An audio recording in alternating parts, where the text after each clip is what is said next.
The first is like define what it is you want to be known for. So if it is your passion, so if you're selling cupcakes, it was like, well, where did that come from? And I guarantee you, once you ask people going, why are you so passionate about cupcakes?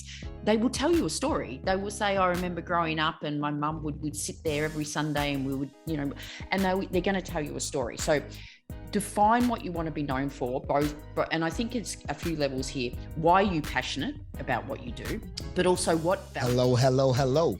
Welcome to another knowledge bomb episode of Lead to Greatness, where we believe in helping others reach their greatest potential and together change the world. If this is your first time joining us, please consider subscribing and hit that notification bell and hit that like button. This will be greatly appreciated in helping getting out this content to great leaders and great individuals like yourself. Today on Lead to Greatness, we have Gabrielle Dolan.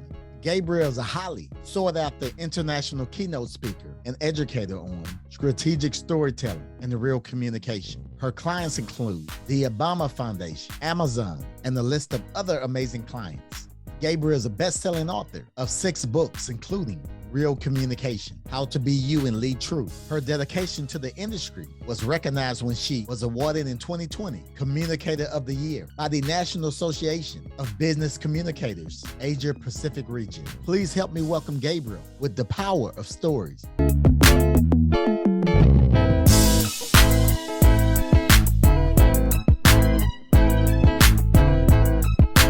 This is Cedric Francis, and you're listening to Lead to Greatness. My backstory is that I worked in corporate Australia in senior leadership roles for about 20 years. And it was probably about 20 years ago, I sort of started to notice that the real power of storytelling in business. And in my leadership roles, in my change management roles, I noticed that when I shared stories, the message seemed to get across better, and people not only understood the message but remembered it. So I left my corporate world about 17, 18 years ago and decided I'm going to teach people how to tell stories more effectively. So I guess went from the relative safety of my corporate world into my own startup. Wow. And then again learned all the power of stories when you're starting up and you're trying to get your message out there and get known for something, how powerful stories can be. Wow. Awesome. So this was your first experience with entrepreneurship? Yeah, absolutely. So it wasn't even a real decision to be, I want to be an entrepreneur. I sort of thought I wanted to do something by myself, but I must admit, Cedric, I had, me and my husband had two children, about 2 and 5. So I left the corporate world and to do this. And there was a part of me that was thinking, if it doesn't really work out, it doesn't matter. I'll just go back and get another corporate job. If I'm home with the kids for a couple of years testing this out, then that's okay. So I don't think it was ever a full-on decision to go, I'm sick of the corporate world, I want to be an entrepreneur. It was sort of just like, I'll just give this a go and see how it goes. Yeah. I'm still here 17, 18 years later, so I guess it worked out.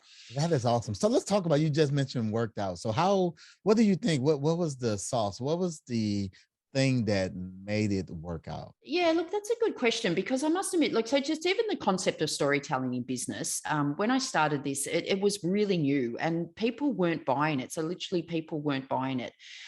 So it was a very few quiet first years. Like I remember after the first year, I decided I needed to pay myself something. So I paid myself $500 for the year, and it was just so, so for me, it was educating the market what they needed. Now, I learned pretty quickly that the market weren't thinking I need storytelling. No business or leader was thinking I need storytelling back then.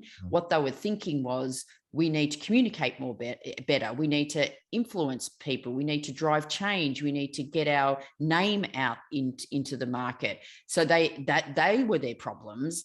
And then I was coming along. So I spoke to those problems saying storytelling's a solution for that. So I think sometimes it's about don't sell your product, sell the solution to a problem. And I worked out pretty clearly that if you're not solving anyone's problems, they're not buying from you. So that sounds like I worked it out pretty quickly. It didn't. It took years to work that out.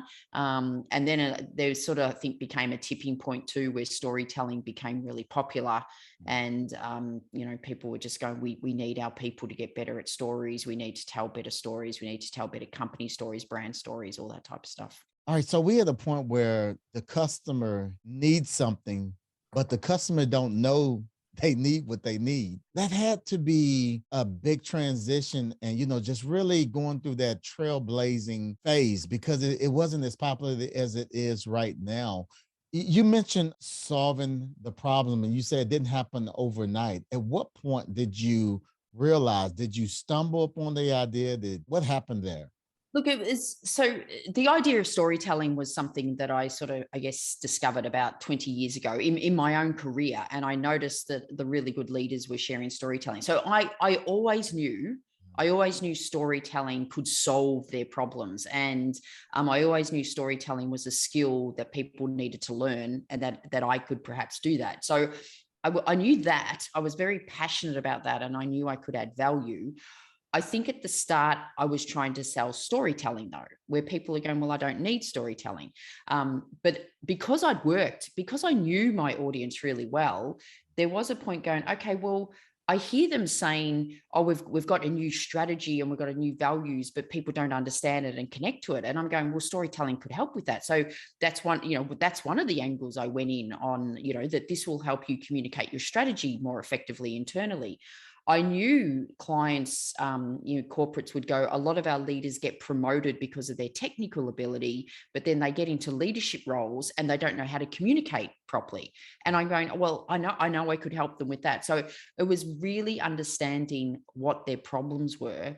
But the also thing too, Cedric, like when we say sometimes we're trying to sell something to a market and they don't realize a problem, you've got to also understand that sometimes they don't have that problem. So I always use the example, I love cooking and I love deciding what I'm going to cook for each meal and I go and buying it. So when I get people knocking on my door trying to sell those, Hello Fresh programs or where groceries are delivered, I am never going to buy that because that's not my problem. And so I think the key is know what problems you're solving, but know who has those problems. And if you're trying to sell your product to a market that doesn't have those problems, I mean, that's when you'll really struggle. So you've got to really know your market well.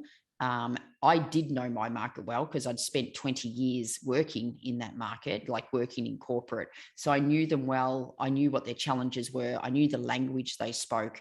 And it really is, don't spend, if you're in front of a client or a potential client for an hour, don't spend 50 minutes of that talking about how great your solution is. Spend 50 minutes talking about their problems. And then literally you should get to the end where they're going, so how can you help us? And then you spend a few minutes talking about your solution. But I think too often we get those percentages mixed around the wrong way. Wow, that is out of the gate a knowledge bomb. And I'm glad you shared that because that is so serious because we get caught up and we're trying to sell what we have instead of listening to what the client want and desire. And I think that's awesome.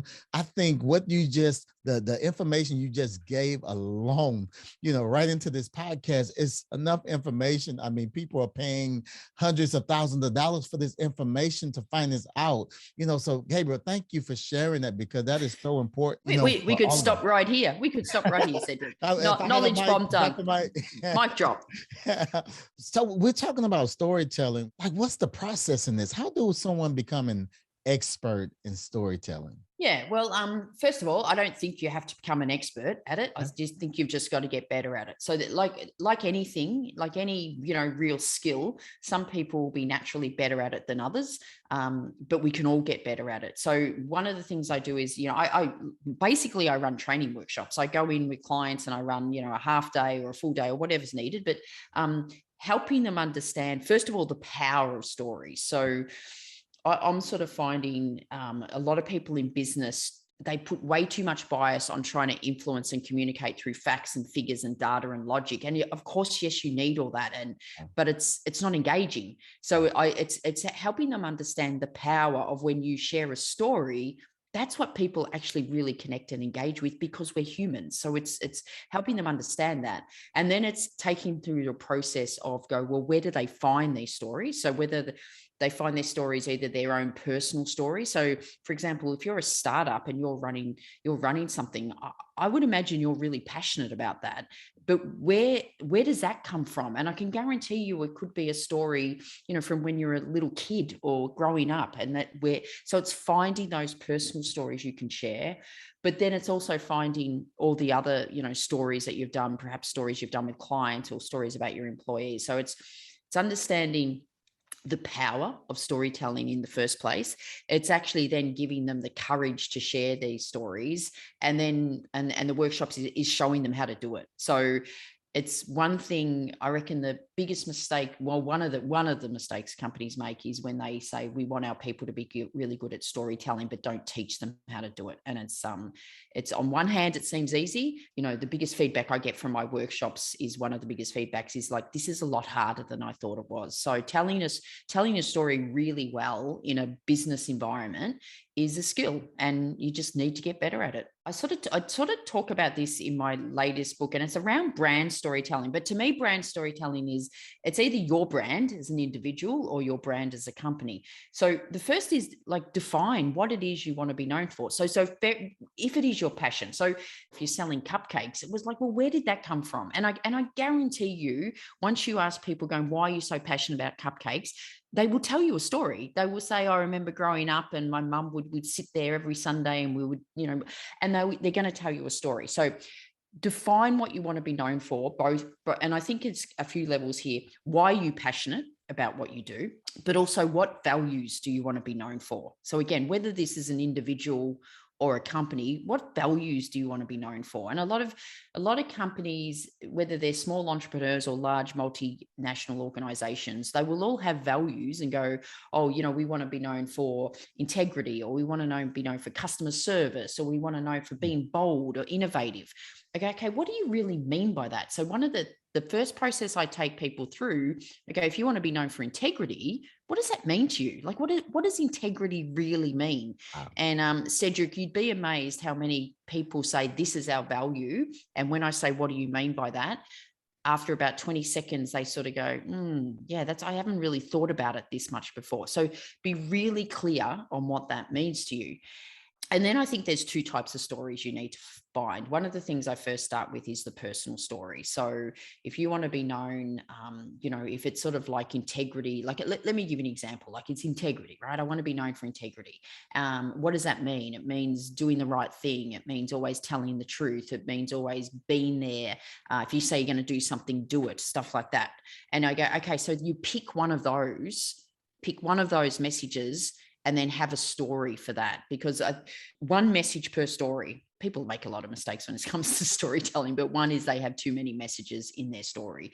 So it's going, where can I find these stories? So if I want to have a story around, if I want to be known as, if I say I'm going to do something, do it, I'm going to have a personal story around that I could share, but I will also have perhaps a work-related story that demonstrates, why this is important to me personally, is my personal story. And then the work-related story is how that has played out in the workplace.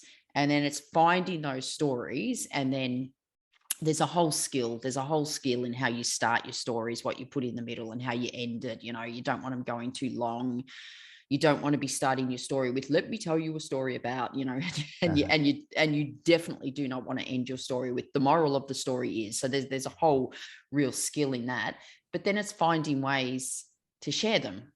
So it's almost saying, like, whatever you want to be known for, have a personal story that demonstrates that, and then have a work-related story that shows what that's in action. So for example, I'll give you an example of mine. Look, one of the things I want to be known for is, if you say you're going to do something, you sort of stick to that, like you're true to your word.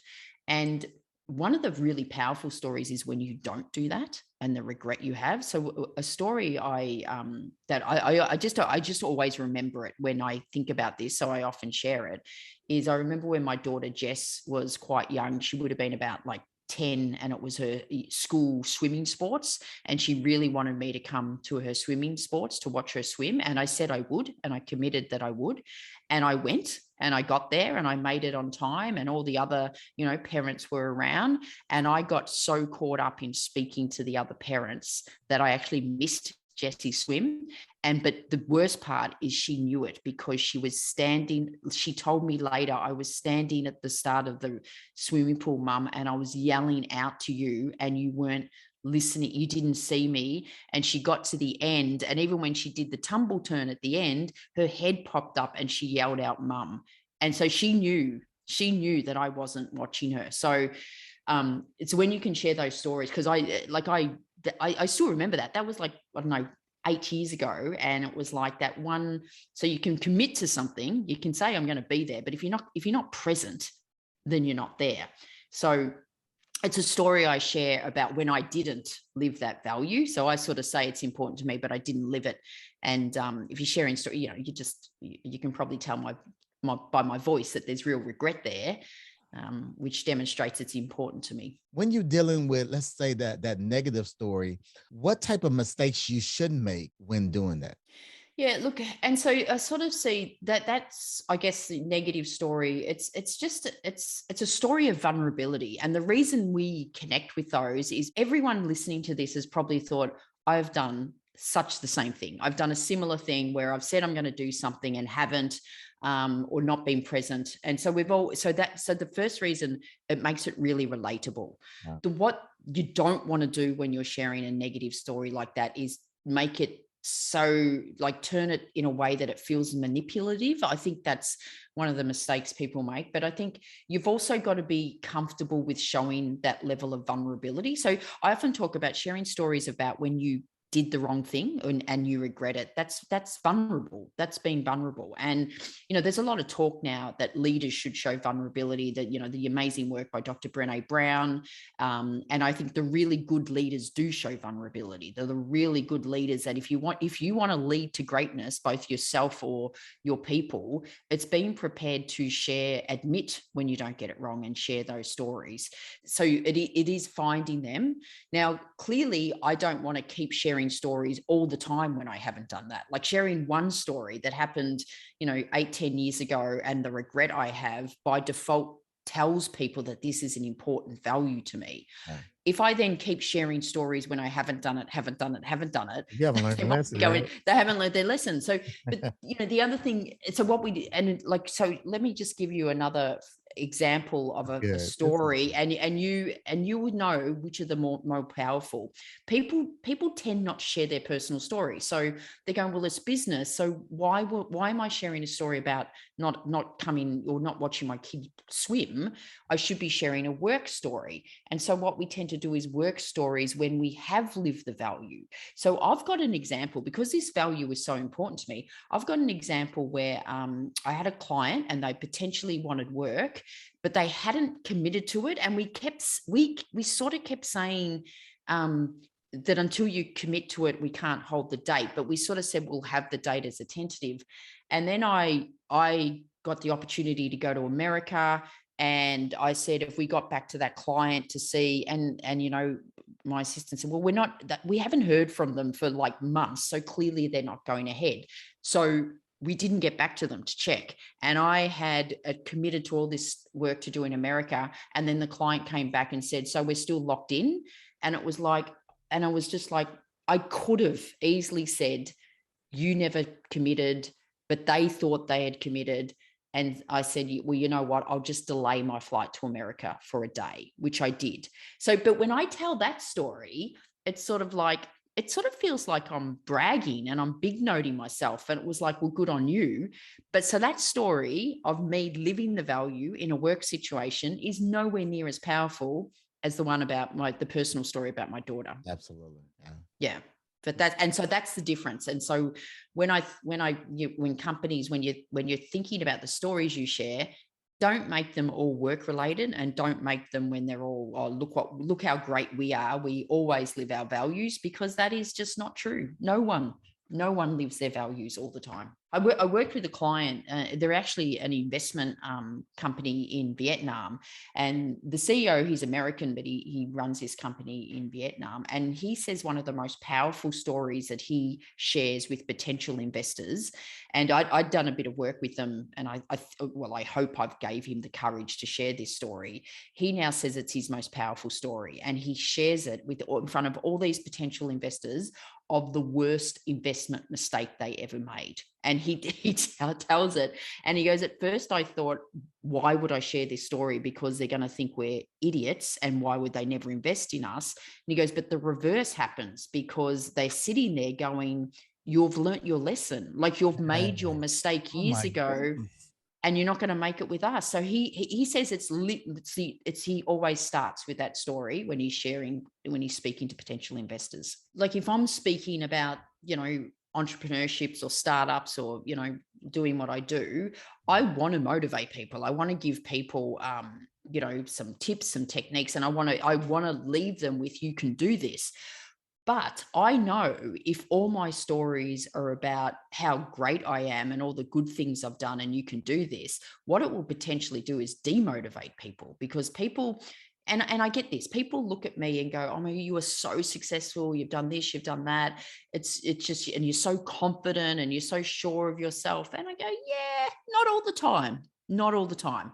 And I know one of the most powerful stories I share is when I was doing, like I told you, I started this about 18 years ago, and I was doing it for about 8 years. And look, business wasn't great. Like, I wasn't earning a lot. I was earning nowhere near what I would have been earning if I'd stayed in corporate. And two things happened at the same time. My husband had really got, disengaged with his corporate life. So he wanted to leave. He wanted to leave the corporate world, but we really couldn't afford to. And I remember saying to him, give me a year and I will turn this business. And I did. I quadrupled sales. Wow. But at the same week he decided to leave his corporate job, I had asked a friend of mine to leave her teaching career to come and work for me. And she said yes to that. And he had left. And it was the first time I sat down. And I think I had a meeting with the accountant. I came back and I felt physically sick, because I had two people literally leaving their careers based on the fact that they knew I'd be successful, or that they were hoping I would remain successful. And the thought of that, the pressure of that, it almost seriously made me physically sick. And I remember speaking to a couple of my peers, and had to really work through this. And so I know sharing stories like that, where people look at me and go, oh, so you still have self-doubts as well? And I was like, of course you do. Like, we all do.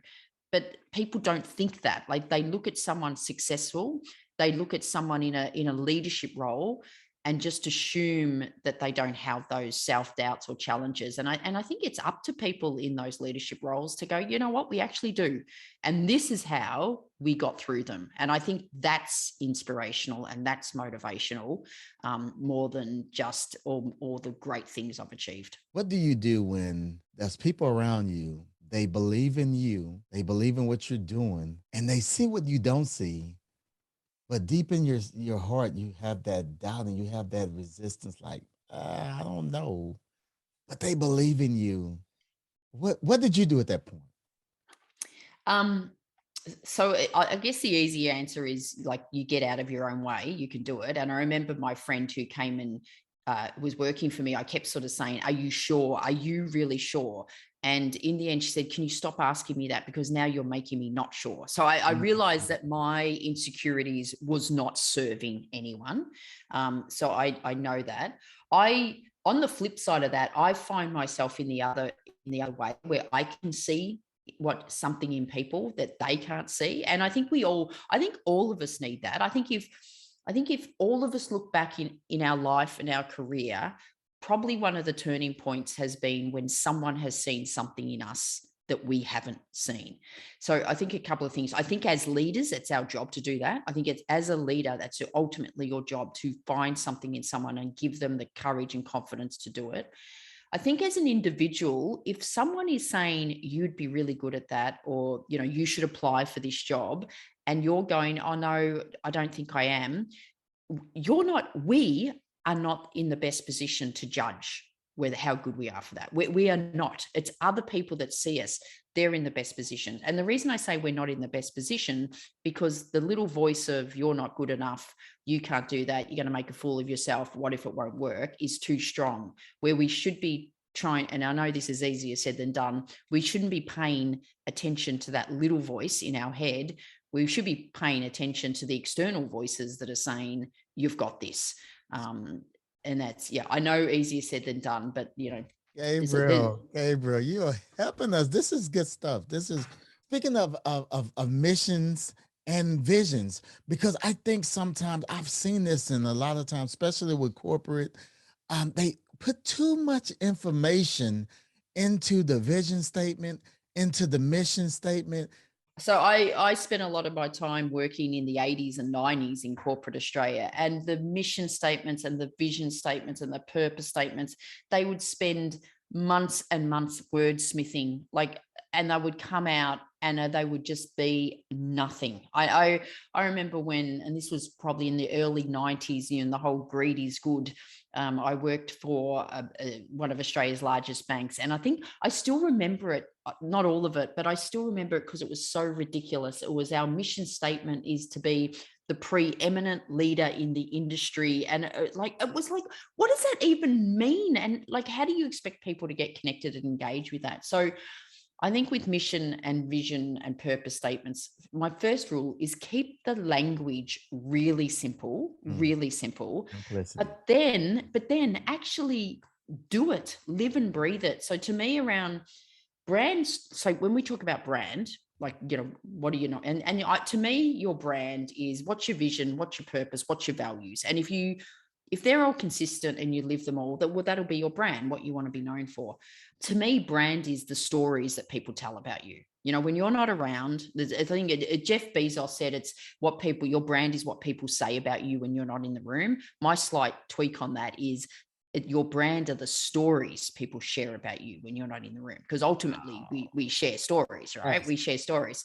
Even if I get off this podcast and someone goes, so what was Cedric like? I'm going to tell a story. I'm not just going to go, it was good or bad. It was I'll tell a story. So your brand is what stories people tell about you when you're not in the room. So you got to take control of that, right? But your brand is really important, especially as startups.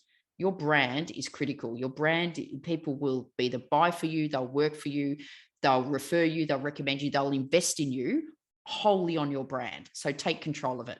You can take control of it by two ways: the stories you share. So if you want to be known as being bold or being customer centric, well, share stories about that. So share stories when you're being bold, share stories about when you have absolutely delighted the customer.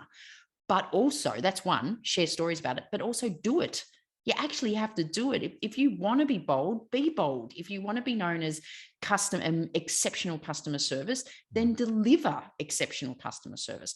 And so that starts the almost circular thing of, how do we capture those stories of exceptional customer service? How do we communicate them? But then how do we do something that creates them? So it's this, companies spend way too much time wordsmithing their values, their purpose, and their mission statement, and then actually not living and breathing it. And that's where they go wrong, right there. They just don't live and breathe it. Another knowledge bomb. Gabriel, I'm telling you this. Oh my goodness. I'm looking at the clock. I'm like, oh no. As soon as we get off, I see a book that you have, Magnetic Stories. I'm purchasing that book. I see a blue book on the other side of you. I see a book in the middle of you. I see a book. Yeah. Oh, how many books do you have? So I've written 7 books, Cedric. I'll let you in on a bit of a secret. It's not much of a secret because I do tell people I actually failed English in my final year of school. So what would teachers know? But I think the two you picked up on is, if you're looking for personal stories you can share in all different work situations, the blue one, Stories for Work, is really good. But for people who are startups or entrepreneurs or running their own business, this latest one, Magnetic Stories, I think the tagline explains everything: connect with customers and engage employees with brand storytelling. And I had so much fun writing that book, because I just went out and spoke to so many different companies that were doing amazing things with storytelling. The Columba restaurant in Florida, they are doing amazing things with the stories, on their menu, on their social media. So that's a really fun read. I think you just learn a lot about all these different brands and companies, but it will show you how to implement brand storytelling. So yeah. You did work with the Obama administration, and I you did. also had an opportunity to meet Barack Obama. How did that come about? Okay. Thank you for asking that. This is like, so I I love had to ask that. this. We Oh wasn't my gonna leave the God. podcast without asking that question. So let me, no, we're not leaving. So, think about this, right? I started storytelling 17 years ago when storytelling was a thing. And over time now, I'm known as an expert in it and storytellings. And so it was probably a couple of years ago, I got an email from a woman from the Obama Foundation. They wanted to run storytelling training they were running a program in Malaysia for across the Asia Pacific region, and they wanted someone to teach them storytelling. And Cedric, I read this and I went, this is such a scam. And I'm reading it and I'm like, oh, maybe it's not. So I respond, and anyway, we have a meeting and she says, this is exactly what we need. And I got the gig. So I was in Malaysia running, and it was for a 5-day conference, and Barack Obama and Michelle Obama were going to be there. And the Obama Foundation were really excited because they're not normally there at the same event. I have a bit of a rule that I don't travel when it's my children's birthday, and it was going to be my daughter's 19th birthday, and she's actually studying global politics and international studies. So as a gift, it was during the university holidays, which was a bonus. She came with me. And it was on the very last day. So I'd run all the training. We saw Michelle Obama speak, and then we saw Barack Obama speak. And we were told that he'd left the build, like he'd literally left. And so the conference was almost over. And there was me and a few other speakers sitting at a table, and all the 200 leaders were taken into a room to get the official photograph. And then all of a sudden he walked past and walked into the room, and he is surrounded by like security. And, they're all coming up going, you can't take photos. You remember, you're not allowed to approach him. You're not allowed to take photos. I was like, okay. And we knew he'd have to come back out. And so one of the other speakers goes, let's draw him to us with our energy. And I would normally be going, don't be stupid, but I'm going, oh, yes, let's draw him. And so he walked out. There was 4 of us speakers. He saw, we had the lanyards with speakers, and he literally broke ranks, and he came over and he said, the speakers, thank you very much. And he, shook our hands and spent a few minutes with us. And my daughter was there, and he would also know that no one's allowed to ask for a photo. And so he said, let's get a photo with the speakers. So he initiated that. And then I pushed my daughter. So I've got a photo I'm actually looking at it because in my office of him, my daughter's there and I'm next to him. And it was,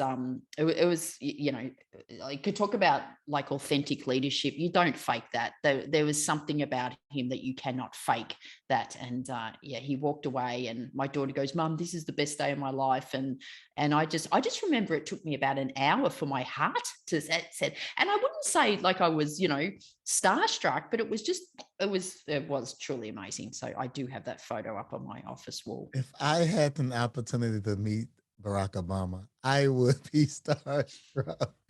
I mean, I matter of fact, I think I'm listening to you right now. I'm like, man, I need to get myself ready, because my mind, if I don't have anything to say or create something, my mind gonna be blank, and I probably just stare at him. So maybe I need to work on that right now, because I believe that all things are possible. Yeah. But I don't think you can prepare for that starstruckness, because I was sort of thought I was being pretty cool, but like he comes over, is like, oh my God, and I'm sure he's used to that, and he just asked really good questions of like, where are you from, what were you doing? It was only a few minutes, but oh man, it was amazing. Yes, I bet. If someone wanted to connect with you and what you're doing, where should they go? Look, there's probably 2 best places are LinkedIn. So I'm on LinkedIn as Gabrielle Dolan, but also my website, gabrielledolan.com. So there's a couple of things on there. There's a 7-day storytelling starter kit. So you'll see that on the website, and I'm sure we can put links to it. And that's free. It'll just sort of help you start thinking about storytelling. Of course, you can buy my books, Amazon, all the usual places. On behalf of the Lead to Greatness community, I want to thank you so very much for taking time out of your busy schedule and adding value to us all. Thank you, Cedric. And don't forget to subscribe to Lead to Greatness if this is your first time. And this podcast was helpful to you, leave a big thumbs up. And also, I want you to check out our Marriage Coach podcast, the podcast with my wife and I. If you're on iTunes, please rate this podcast and leave a review and help get the word out. Again, thank you, Lead to Greatness Nation, for joining us on today. Looking forward to seeing you again on next week. Till then, remember, if you help others reach their greatest potential, together we can change the world. Peace. We out.